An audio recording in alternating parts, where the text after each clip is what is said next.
Hello, my friends. Today we'll start right away with a summary of last week's events. According to foreign analysts, the Russians managed to seize 66 square kilometers of Ukrainian land over the past 7 days. This includes the gray zone, where the area where they have actually entrenched themselves amounts to 50 square kilometers. And although this is still quite a significant figure, it's lower than in previous weeks when the Russians were capturing 80, 100, or even 120 square kilometers.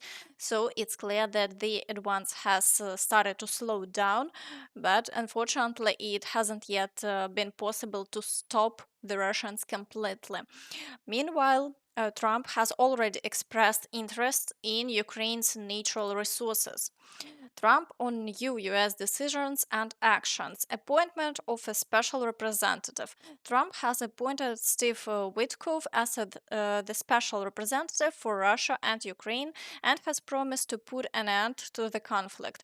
Exit from the UN Human Rights Council. On Monday, Trump will sign an executive order withdrawing the US from the UN Human Rights Council and halting funding for BEPR, Political Reports. Establishment of a national wealth fund. The White House announced that Trump has signed an executive order creating the U.S. National Wealth Fund. Demands on Ukraine. Trump has demanded rare earth metals from Ukraine, stating that he insists on their transfer as part of any agreement. Progress in conflict resolution. Trump declared that significant progress has been made in resolving the Russia-Ukraine conflict. Ukraine earlier, the rare earths, is that something you want them to give the rare earths to the United States? Yeah. Okay. I want to have security of rare earth. We're putting in hundreds of billions of dollars. They have great rare earth, and I want security of the rare earth. And the fact that Ukraine will transfer resources to the US was confirmed by Zelensky as well. This was part of the victory plan. We have special resources, including rare earth metals, uranium, lithium, and titanium, and it's important that they don't fall into Russia's hands. That's why President Zelensky proposed that these resources be specially protected and used exclusively with key partners.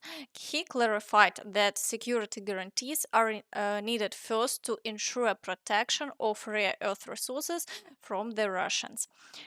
As we can see, they are not just helping Ukraine survive Russia's attack, they are providing aid while expressing deep sympathy. But at the same time, they are securing guarantees that they will take Ukrainian resources. So, as Zelensky already said, they invited Ukraine to NATO, which practically started the war. Then they didn't provide enough support to defeat Russia, and later they outright said that Ukraine was never actually going to be admitted to NATO, and those proposals were a mistake. And now, after everything that has happened, they will also take Ukraine's resources. In the end, everyone benefits except Ukraine. The Russians take the land, the Americans take the resources from the land that remains, and the media marathon will keep talking about victory over Russia. Be sure to share your thoughts in the comments. Now, let's take a look at the situation on the front lines. We'll start with the most critical direction, where the Russians are deploying the largest number of reserves, Pokrovsk. Here, the Russians are still trying to establish two flanks to encircle a fairly large area. Pokrovsk is very close to Mirnograd and Novoekonomichne, so they essentially attempting to surround three settlements at once. Under the command of Drapati, the Ukrainian armed forces have managed to significantly improve the situation after conducting a series of counterattacks. They pushed the Russians back from Udachne, and for now there are no confirmed new advances by Russian forces. They continue attempting to move forward in the areas of Promeny village, storming Myrolubivka, trying to break through near the highway by Baranivka, and attacking Tarasivka.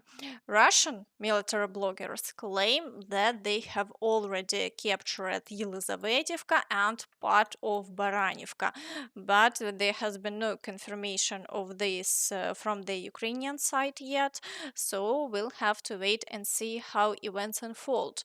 However, it seems that Russian offensive actions here have somewhat stalled. Today, we are already seeing a decrease in activity by half and a lack of significant gains. In the Kurakhove direction, the Russians are attempting to storm Kotlerivka and are advancing through the fields toward Oleksiivka. Fighting is also ongoing for Dachne, with attempts to break through near Ulakli and Constantinople. Despite the extremely difficult situation, the Ukrainian armed forces haven't retreated and continue to hold the defense. As a result, over the past day, the front line has remained unchanged. In the Velika Novosilka direction, the situation remains relatively calm for now. The Russians continue shelling Novopil, but no new assaults have been recorded, and the front line has remained unchanged over the past day. In the Zaporizhia direction, attacks on Kamiansk have begun along with shelling of Sherbaki. However, the Russians have been unable to advance, and the front line hasn't shifted in the past 24 hours. In the Kherson direction, the Russians continue shelling Kherson, but no new attacks on the island have been reported, and there have been no changes in the past 24 hours. Now moving to the Toretsk direction. Here, the Russians continue their attempts to advance beyond the city toward the settlement of Klebanbyk. Clashes have also been reported in the Krimsk area, but the front line has remained unchanged over the past day. Fighters on the ground describe the situation as follows. The Russians have completely cleared the settlement of Krimsk east of the mine. By the way, the Russians are assaulting the Toretsk mine and have achieved some tactical successes, trying to bring it under their control. They are also targeting the slag heap to the west. In the area of the wastewater treatment facilities, the Russians attempted an assault but failed miserably. The attack was repelled. Some of their forces were eliminated. Also, today, besides Dropati's appointment, there is good news about the transition to a new organizational structure for the Ukrainian armed forces.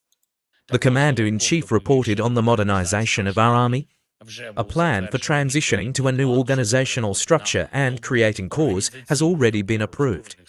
We remain focused on implementing this. The corps system is necessary. Today, we discussed the approaches to appointing corps commanders. These must be the most prepared, most promising officers with combat experience and modern thinking. The army must be modern and, most importantly, value its people. The relevant decisions will be announced soon. All Ukrainian armed forces soldiers have expressed positive opinions about these changes, meaning we can expect improvements in the military. Meanwhile, in the Chasiv Yar area, the situation remains calm for now. Most likely, the Russians are continuing to gather reserves for future attacks, and there have been no changes in the past 24 hours. In the Siversk direction, the Russians are storming Bilohorivka, Serebryanka, and attempting to break through near Ivanodaryevka. However, there have been no changes in the past 24 hours as the Ukrainian forces continue to repel all attacks. In the Liman direction, the Russians are assaulting Novolubivka and Yampolivka. Near Zelena Dolina and the village of Kolodezi, their advance has stalled and they are trying to accumulate more reserves for strong offensives. For now, there have been no changes in this sector over the past 24 hours. In the Borova direction, the Russians are attempting to break through to Boguslavka with ongoing attacks near Lozova. Southward, battle continue for Novoyegorivka and the village of Makiyivka. There have been no changes in the past 24 hours, but activity remains high. In the Kupiansk direction, the Russians are storming Petropavlivka, pushing near Pishane and Stepovanovoselivka. Their goal is to straighten the front line and move as close as possible to Kupiansk. However, the Ukrainian forces continue to repel all attacks and no changes have been reported. Soldiers on the ground report a tense situation. I really don't like the way things are developing in the Kupiansk sector. We have the forces and resources, but the Russians have an overwhelming number of troops. They don't count their losses at all, as they advance along both banks toward Kupiansk and the Oskilya. Their current targets are Kindrashivka and Doroshivka on the western bank of the Oskil River. But we are also keeping an eye on Kutkivka, as the Russians are actively building up forces in Dvorichna for a push in three directions at once. In the Dvorichna area, after the city's capture, the Russians have reduced the activity and no new assaults have been reported. The situation has temporarily stabilized. In the Kharkiv direction, there have been no changes and Russian activity has decreased. Attacks are occurring only near Vovchansk, with attempts to break through in the area of the village of Hatishe.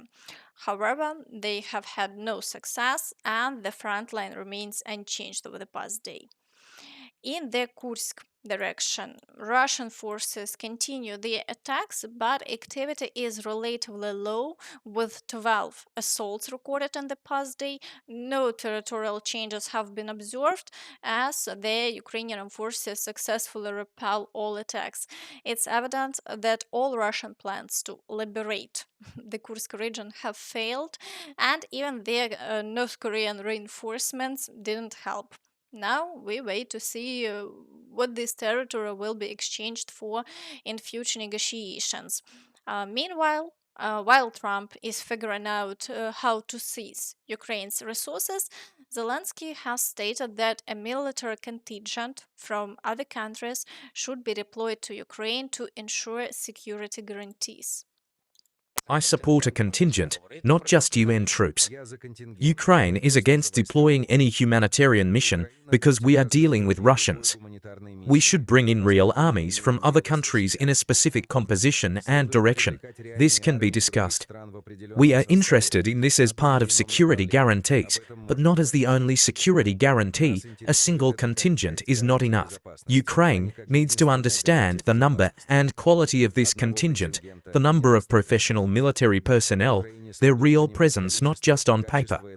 If we talk about a contingent as part of protection, then we must know how many of them there are, where they are located, who is in charge, and what they will do in case of danger. What will they do in response to Russian missile strikes, during a landing operation, a sea incursion, a border crossing, or an offensive? What will they do?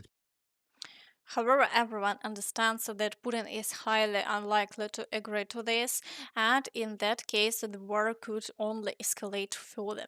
What do you think about this? Be sure to share your thoughts in the comments. And that's all from me. So please don't forget to like this video, subscribe to the channel, and hit the notification bell to stay updated on all the latest news. Thank you for watching, and see you next time. Bye bye.